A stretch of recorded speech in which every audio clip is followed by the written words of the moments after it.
سورہ بقرہ کی آیت نمبر 26 دیکھیں، قرآن کی کسی بھی ایک آیت کو دیکھ کر ہم یہ ڈیسائیڈ نہیں کر سکتے ہیں کہ خدا کا حکم صرف ایک آیت کے اوپر ہی مشتمل ہے، بلکہ قرآن کی چند آیات کو دیکھنا پڑے گا، ورسز کو چیک کرنا پڑے گا، لک آؤٹ کرنا پڑے گا، اس کے بعد ہم ڈیسائیڈ کریں گے کہ کیا حکم ہے۔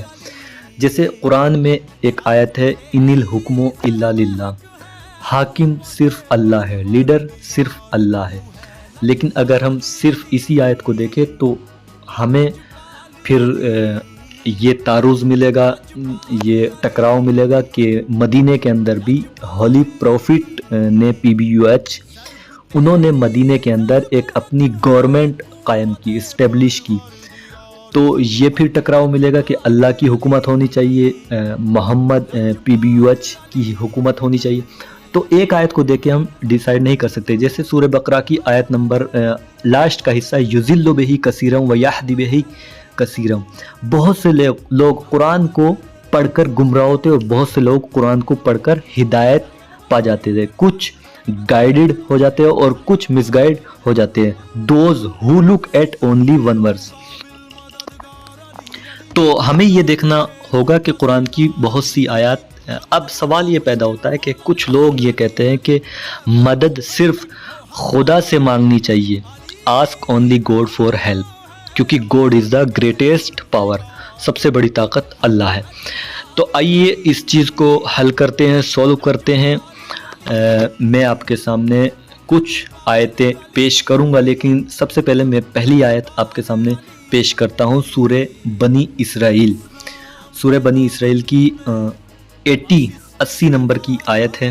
سورہ بنی اسرائیل آیت 80، وَقُلْ رَبِّ أَدْخِلْنِی، یعنی پروردگار عالم اپنے حبیب سے یہ کہہ رہا ہے کہ اے میرے حبیب کہہ دیجئے اپنے رب سے، یعنی رب ادخلنی، اے میرے پروردگار مجھے داخل کر، مدخلہ صدق، ایٹ ایوری سٹیج، مجھے ہر مرحلے میں داخل کر سچائی کے ساتھ، وَأَخْرِجْنِی مُخْرَجَ صِدْقٍ، اور مجھے باہر نکال ہر مرحلے میں سچائی کے ساتھ داخل کر اور سچائی کے ساتھ باہر نکال۔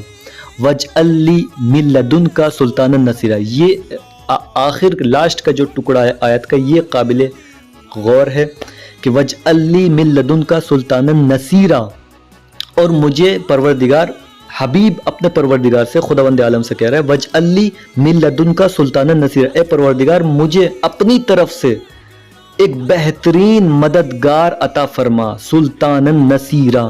نصیرہ کہتے ہیں، یہ جو نیچے آیت دیکھ رہے ہیں لاسٹ میں، نصیرہ کہتے ہیں مدد دینے والا، مدد کرنے والا، نصیرہ مدد کرنے والا۔ یعنی جب پیغمبر اکرم اپنے لیے خدا سے ایک مددگار مانگ رہے ہیں تو پھر ڈائریکٹ، جو لوگ کہتے ہیں کہ ڈائریکٹ خدا سے مانگا کرو اور خدا سپریم طاقت ہے، خدا سے بڑی کوئی طاقت نہیں ہے، تو پھر پیغمبر اکرم جو ہولی پروفٹ ہیں انہیں بھی خدا سے مدد مانگنی چاہیے تھی، مددگار نہیں مانگنا چاہیے تھا، ہیلپر نہیں مانگنا چاہیے تھا۔ نصیرن کہتے ہیں مددگار کو۔